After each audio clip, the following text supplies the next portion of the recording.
Go ahead. Turn it up. It's the Record Machine Show with your host, Jimmy Howe.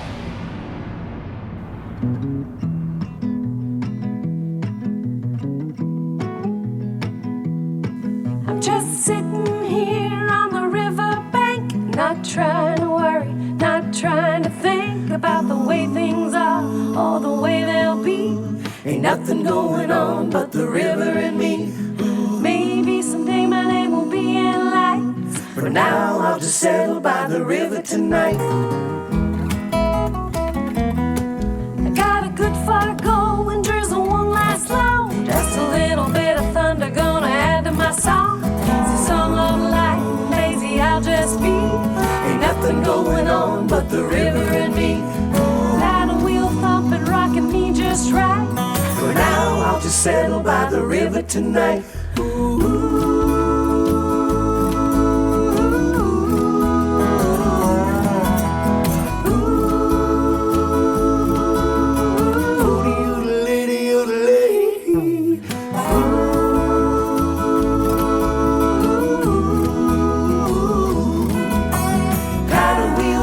Rocking me just right. For now I'll just settle by the river tonight.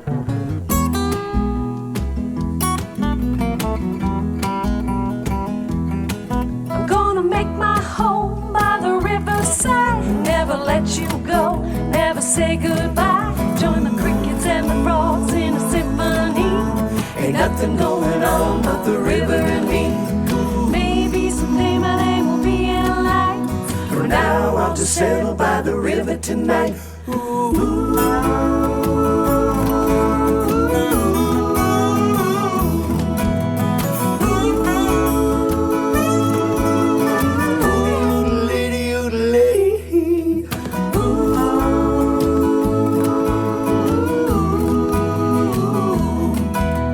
Paddle wheel thumping, rocking me just right.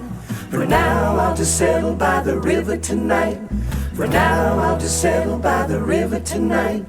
For now I'll just settle by the river tonight.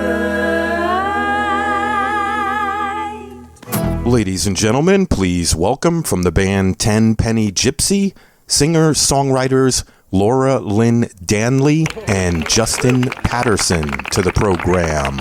How you guys doing? We're good. How are you this morning? I'm great. Beautiful day in the neighborhood. Where are you guys calling from? Calling from Little Rock, Arkansas. Oh, nice. What's the weather like there today? It's actually warmer than you'd expect in the winter time, so it's supposed to be up over 70 today, but it is gray and a little gloomy. Oh, nice. Very cool. I'm in North Myrtle Beach in South Carolina. Oh, well, there you go. I have never been to Myrtle Beach. I've been to Charleston. I've been to Savannah. Mm-hmm. I used to live in Jacksonville, Florida. I love that part of the Atlantic coast, though. Yeah, you guys got to come down here for a visit. I was just going to say, maybe we could do this in person instead. Yeah. They have the Country Music Fest here every year. It's a big deal. Nice. Bands. Yeah, that place is just really growing, isn't it? Just like out of control growing. Oh, yeah. Especially during the pandemic, a lot of people moved down here. Okay. Wow. Yeah. Yeah. So where are you from originally? I'm originally from New Jersey. I lived there, well, my whole life up till about 4 years ago. Then I packed up and moved down here with my wife. Well, there you go. That's a bit of a change. Yeah. Well, I got tired of those. The winters were terrible in New Jersey. Yeah. Very cold and lots of snow and just too much, Yeah, you know. I was born in Michigan, so I had a lot of snow in my childhood. Oh, you were from Michigan? Yeah, I was born in Michigan, but I went to college by college age. Actually, my family moved to Arizona in high school. I went to college in San Diego and lived there for 15 years. So Now that's some beautiful weather in San Diego. My gosh. It's a beautiful city, right? It really is. Yeah. Now, where are you originally from, Justin? I was born and raised in Arkansas. A place called Fort Smith, which is the second largest city in Arkansas, which isn't saying a whole lot. Still not that big. But, I got off down in the southeast, Jacksonville, Florida, Atlanta, spent a lot of time, and but came back to keep a kind of a closer eye on my folks. Still live, where I grew up. So cool. Tell me about your musical backgrounds. When did you first get involved in music? Oh, man, I tell you, my youngsters. Yeah, I think when it comes to music, I just think some people's brains, I think are wired different than others, that creative half of your brain that works. But I was just always just so taken by any type of music, and my parents were really, really instrumental in like making sure music was on all the time. But my dad raised me on old Merle Haggard and old Glenn Campbell, and I used to lip sync to those artists when I was just 5 or 6 years old. So my parents decided I needed a guitar, and then in my teenage years, I ended up being just totally smitten with the folk singer-songwriters, the Jackson Browns, the Gordon Lightfoots, the James Taylors of the world. And those are the people that really influenced my style of writing and my style of guitar playing. Mm-hmm. That's true. Yeah, I grew up singing with my brothers, a quartet in the church. So I think I was 4 years old the first time my mom put me on stage. And I don't know, I'm pretty sure I came out of the womb singing, Wow. making musical noise. But yeah, so I don't know. It's just always been a part of my life. I don't really remember it not being. Now, you started writing, Justin. I think your first song, were you 16 or 15 when you wrote your first heartbreak song? Like you knew a lot about it? Yeah, and it was very much, like I said, that's about the same time that I, discovered the melancholy James Taylor type stuff. But he was just such an amazing artist. The way he played guitar and the way he crafted songs was just really amazing. Yeah. Now, I believe every band or artist is influenced by someone. Who are some of your influences? Mine? Well, I mean, like I said, the James Taylors, the Gordon Lightfoots, the Jackson Browns, the 70s singer-songwriters, really, I kind of caught them in retrospect, but something about that style just really, really moved me. And anything going forward to today, styles of music never go away. They just kind of get a little less covered up, I guess. Mm-hmm. And now in today's environment where you can find music anywhere, that style of music is still out there. So, yeah. I like quoting Unknown Legends when he said that if James Taylor and Gordon Lightfoot had a love child, that would be Justin Patterson. I love quoting that. And then I say you throw in a little Karen Carpenter and some Joni Mitchell, and there you have it. Yeah. Very cool. So those are your influences, Laura? Yeah, like I say, I absolutely started, for the better part of my youth with gospel and with the church. And I think the very first singer I ever saw in person that truly just lit my heart on fire, which is, I don't know why the fire part sounds funny, but Crystal Gale, we went to some county fair when I was a kid and I saw her perform live. And it's interesting, until I moved to Arkansas, in all honesty, I didn't listen to a lot of country. It wasn't a big part of my world. Mm-hmm. So when we were acknowledged by the Arkansas Country Music Awards Association, for our first album, it was a great honor and a little bit of a surprise. I probably consider myself more folk at that time, a storyteller. I just kind of opened my journal and put it to music half the time. So yeah, and we're not pure country by any stretch of the imagination. And like Laura said, the Arkansas Country Music Awards, the Arkansas CMA has nominated us 7 times, mainly in the Americana category. Which feels like a good fit. Yeah, it does. Because our music is, our first 2 albums are so eclectic as far as the sound, but it's basically folk based, you know. Now tell me about your band. When did you form and who were the players? So we were individual singer-songwriters when we met, just performing under our names, Lynn Danley, Justin Patterson. And I had already been going down the Frank Brown International Songwriter Festival every year. Was invited to play at the Shrimp Festival, and Justin and I met at I'm sorry? Yeah, in Gulf Shores, Alabama, down in that area, down on the Alabama Gulf Coast. Yeah, Justin and I met at a songwriter retreat and started going down to do that festival together. I forgot the question. When did you guys form, and who were the players? Oh, yeah. So, tell a little bit of that story yourself, Justin. I think it's we were both playing at the same songwriter festival, and I didn't know Laura at the time, and by the end of the day, I had seen her back in the green room where the potluck was. I had seen her come out of the green room with a plate of food, sit down in a lawn chair that gave way with her, and food went all over the place. Wow. And I mean, Laura's a very attractive woman, and I've never seen such a beautiful mess just laid out all over that deck.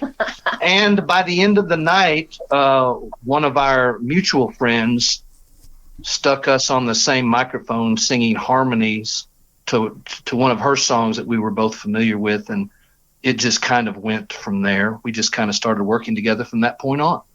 Yeah, I don't know if I'd say it was that attraction to individuals first or to the music, or if it was just all part of the same amalgam. We started just supporting one another, singing harmonies and backups for each other, and eventually decided it was time to do an album, and we became Ten Penny Gypsy in 2017. It was hot, whatever it was.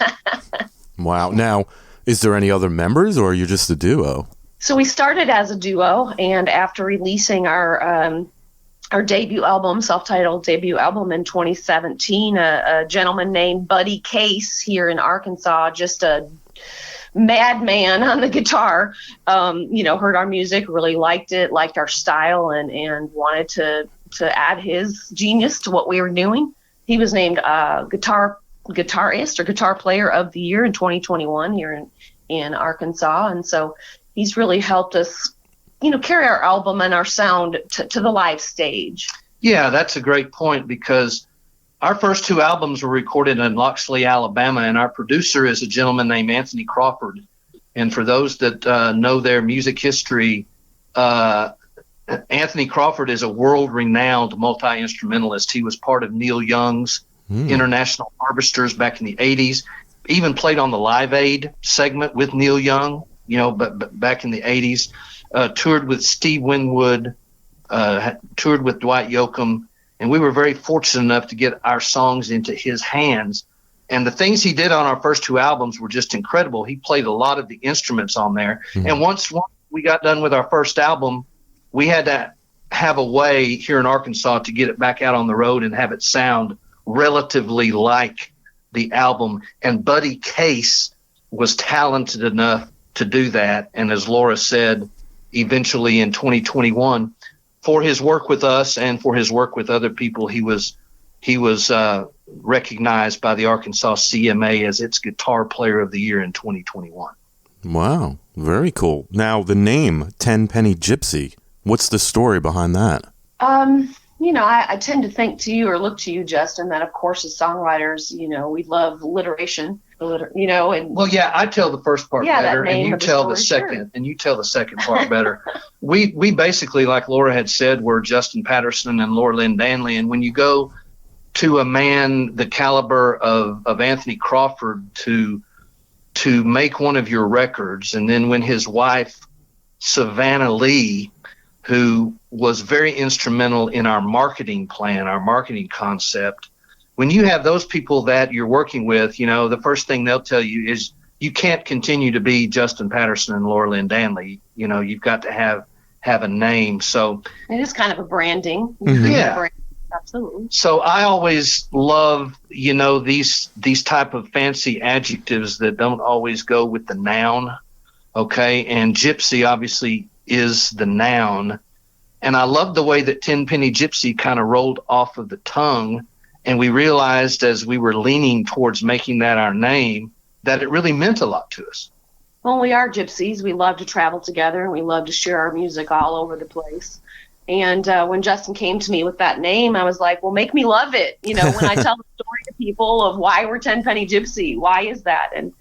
And I don't know where that came from within you, but you just looked at me and you said, you're surprised, Justin's surprised by wherever we go, people just throw open their hearts and their homes to us, even if we're strangers.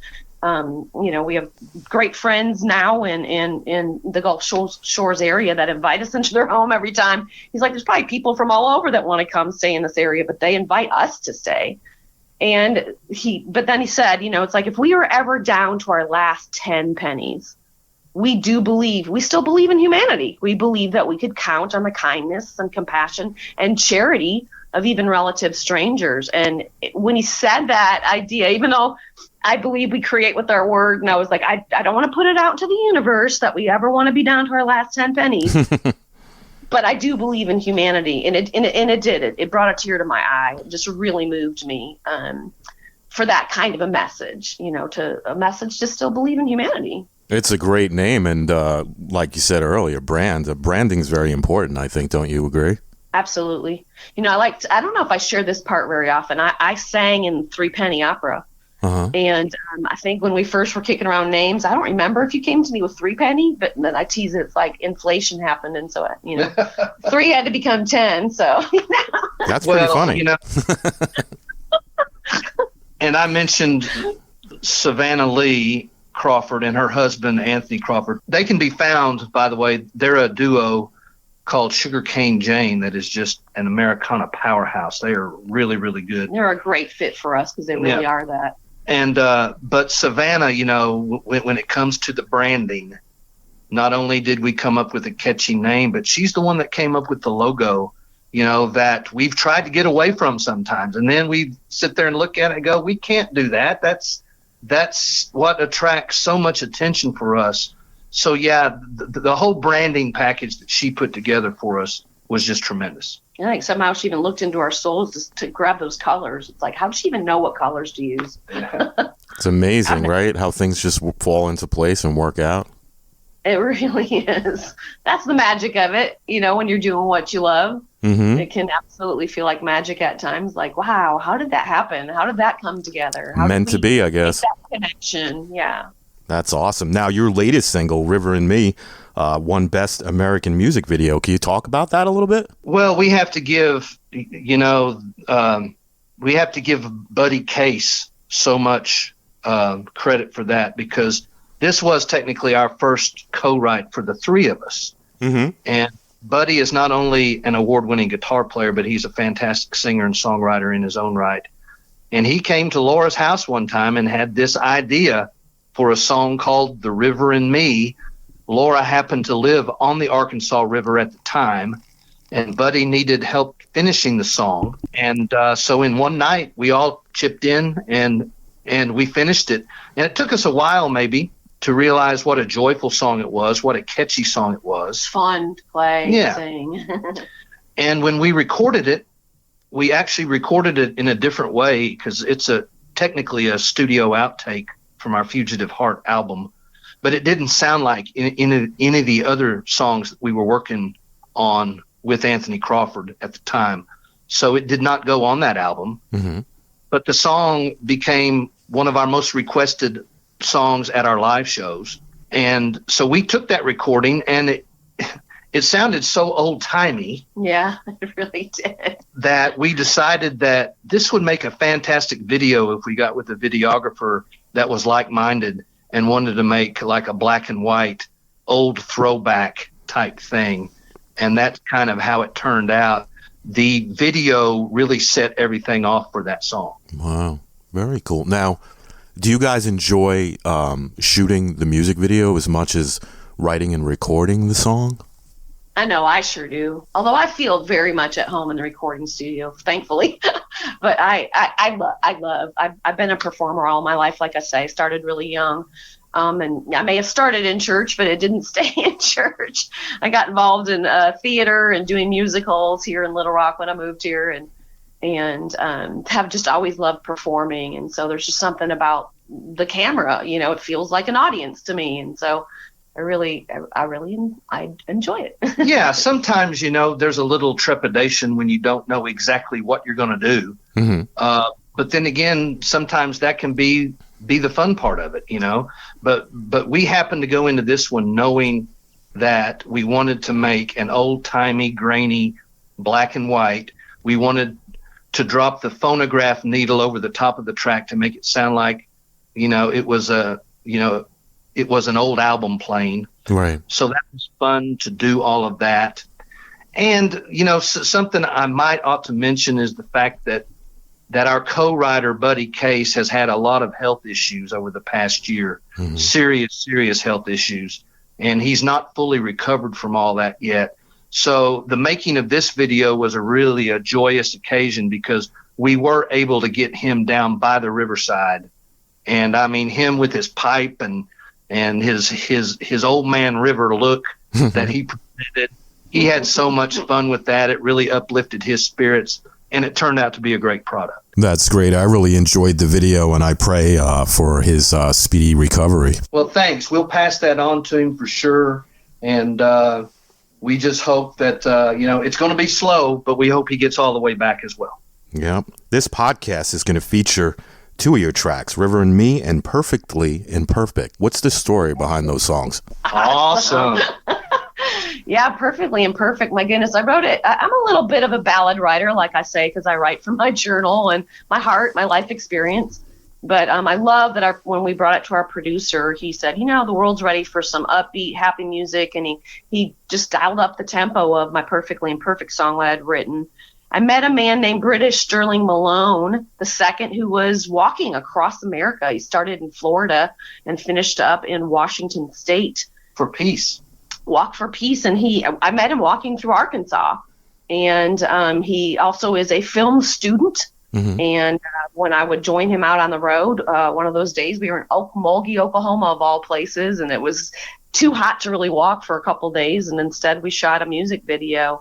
And I absolutely love just how that video turned out working with him. Yeah, and it's such a Laura Lynn Danley song. It's one of the greatest songs that she's ever written, and it's actually from our first album. It's from our debut album, but we never released it as a single. But as we reviewed stuff that we wanted people to still hear, even though it might have been 4 or 5 years ago that we actually recorded it. Mm-hmm. We thought that this was such a perfect song to showcase number one, what Anthony Crawford had done for us in the studio. Number two, the great song that Laura had written. And the guy walking across the country for peace turned out to be a fantastic cinematographer as well. And we owe him a lot for how great the quality looks for that video. Mm-hmm. And what about the River and Me? What's the story behind that one? Well, we kind of touched on it a little bit, but, a studio outtake from the Fugitive Heart album is what that audio track was. Mm-hmm. A song that quickly became one of our most requested songs out live.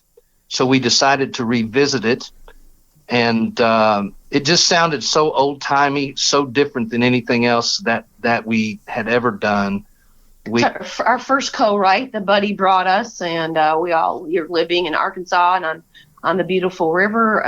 It's just something that really moves our heart, that song alone. And Buddy not being able to join us this last year in live performances on the stage, we were really ready to get some more material out to our fans, and they just begged for this song. It's not on an album yet, and we just felt like it was a perfect timing to, give the fans a thank you, this song that they request so much, and to draw Buddy into it, to create a venue, if not a live stage or a live performance, where he could join us again and share the magic that he still is in a new form. So yeah, and it was like, just the idea to make it in black and white, to make it kind of old-timey with the grainy footage. Sharp Dunaway did a great job with that. He works with a lot of artists here in Arkansas. Hope he gets recognized this year at the Arkansas Country Music Awards. Yeah, so it just all turned out great for a track that we didn't know, an audio track that we didn't know what we were going to do with that particular version of it. This video was the perfect thing to do. It was the only live take, the only live cut from those sessions as well. So one reason why that song sounds so different from the rest of our album. Awesome. Now you have 2 full-length CDs available to date, 10 Penny Gypsy and Fugitive Heart. With the release of this new single, will there be a new album anytime soon? And if so, when? Well, that's a great question. We have the material for it right now, and the plans are as soon as the promotion for River and Me kind of runs its course, which we hope it continues to run for a while, because we think it's that good of a song. Our plans are to go back to Admiral Bean's studio in Loxley, Alabama, to the producer Anthony Crawford that's done our first 2 albums, and to begin work on album number 3. Awesome. What is it about music that makes you feel passionate? Oh boy, that feels like such a deep question. I don't know why that would be hard to answer. Because you just said it. It just does. It just makes me passionate. Now, I guess the one thing that comes to mind when you ask that is sound.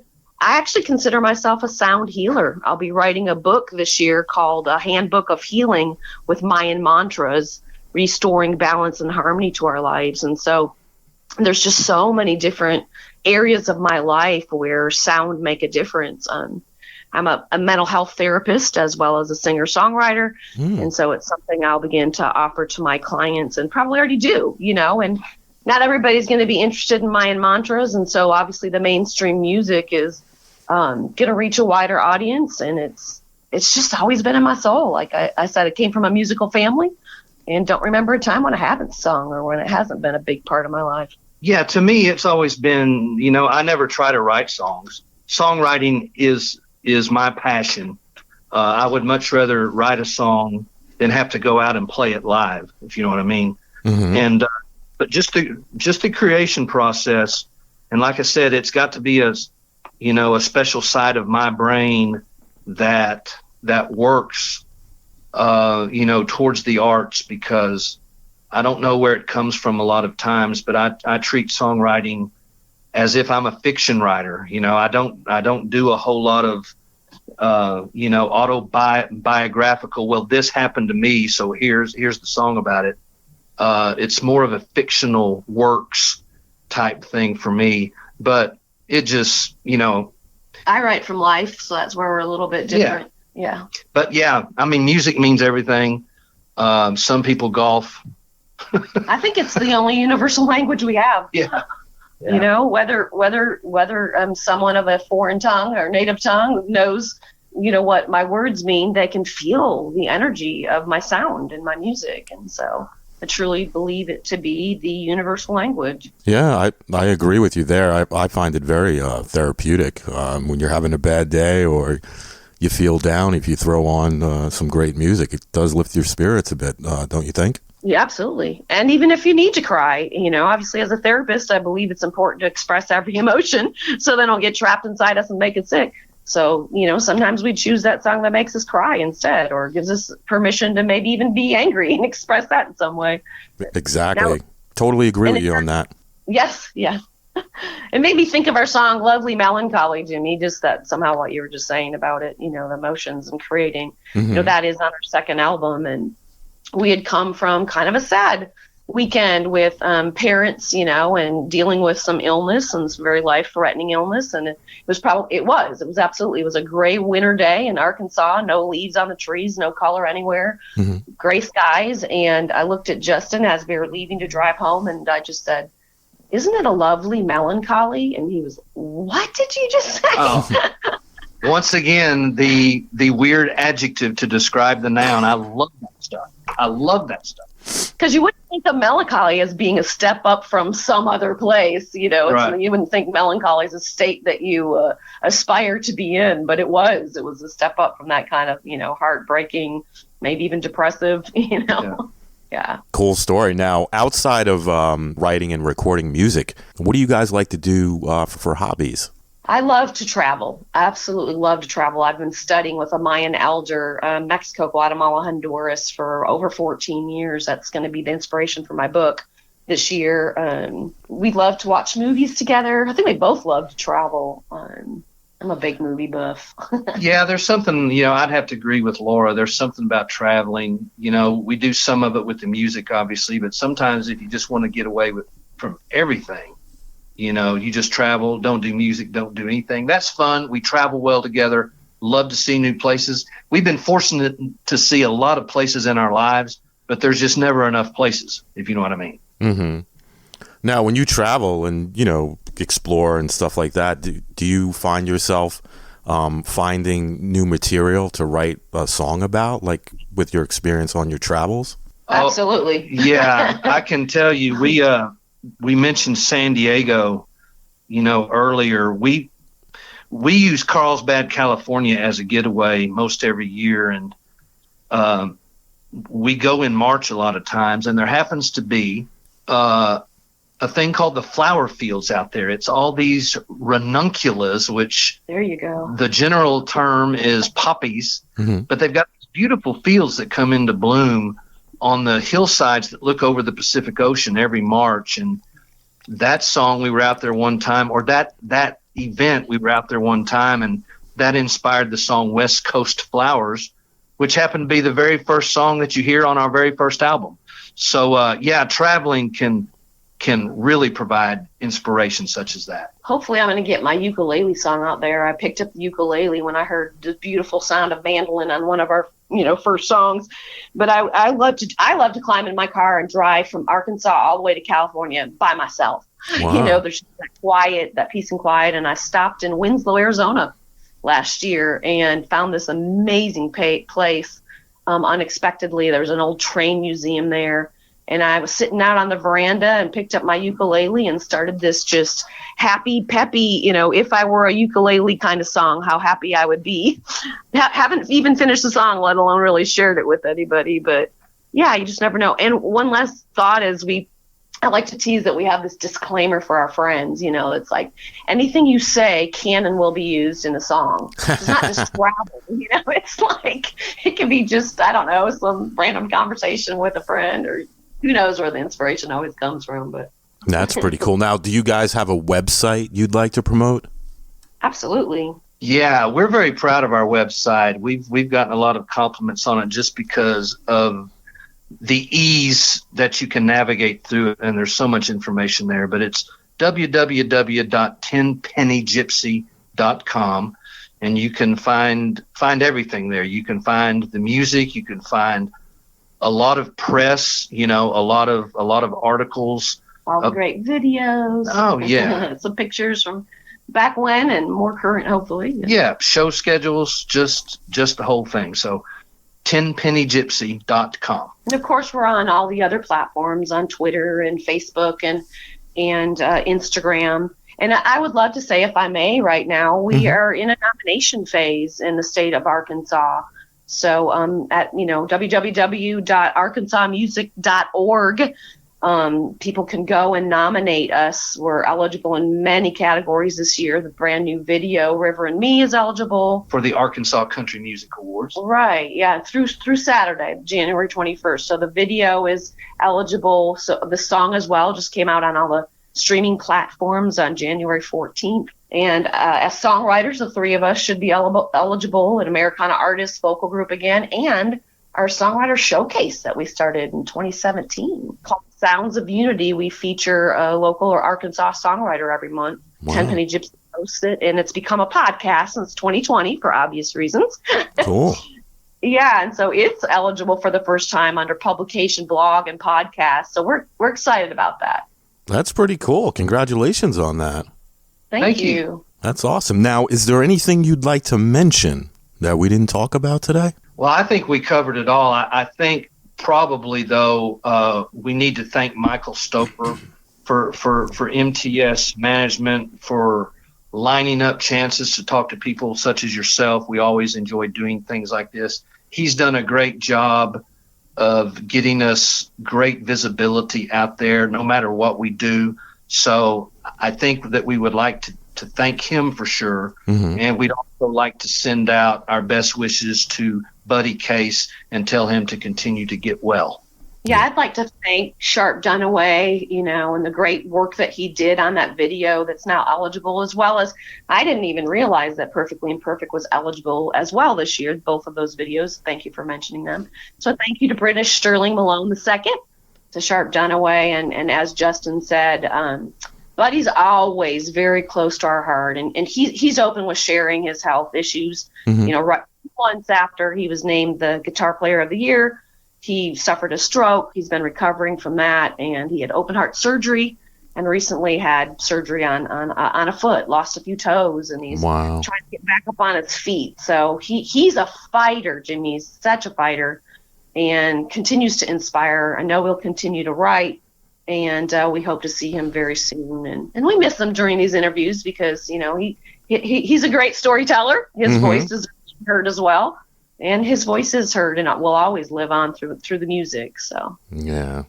Well, I want to thank you guys so much for coming on the show today and sharing your stories and your great music. And I want to congratulate you on all your nominations and the award for the music video River and Me. I think it's a great video, and I'm looking forward to hearing more great music from you guys in the near future. And I'll tell you what, when Buddy's feeling better and you guys got new music coming out, why don't the three of you come back on the show and we'll chat about it? Jimmy, we appreciate that so much.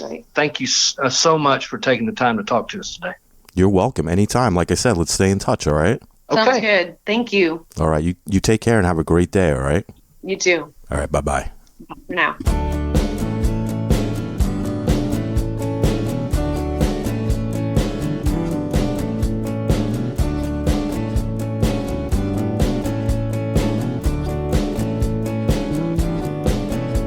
Spent most of my life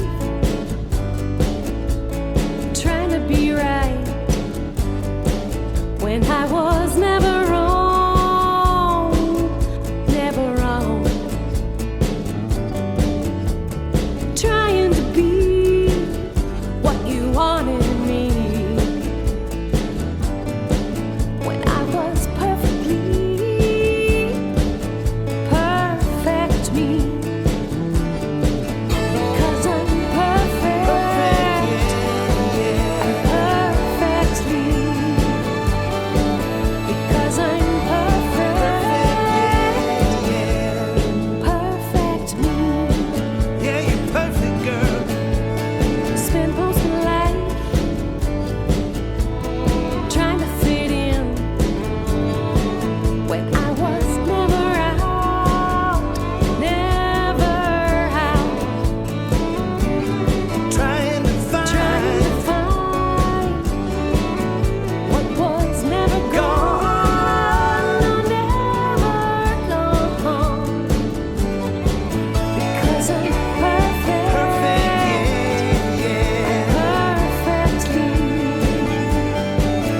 Because I'm perfect, perfect me. No need to find the key to love. What was already free in me. No need to find the missing pieces. Because I'm already perfect, Yeah, you're perfect, girl. perfectly, imperfectly. Yeah, you're perfect, girl.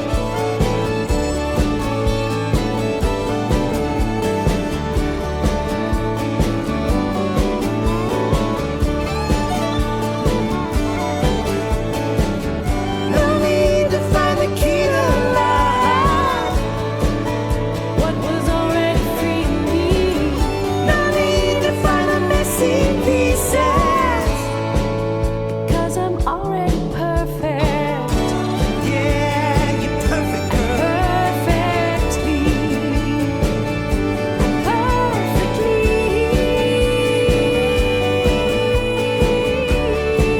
Yeah, you're perfect, girl. imperfectly.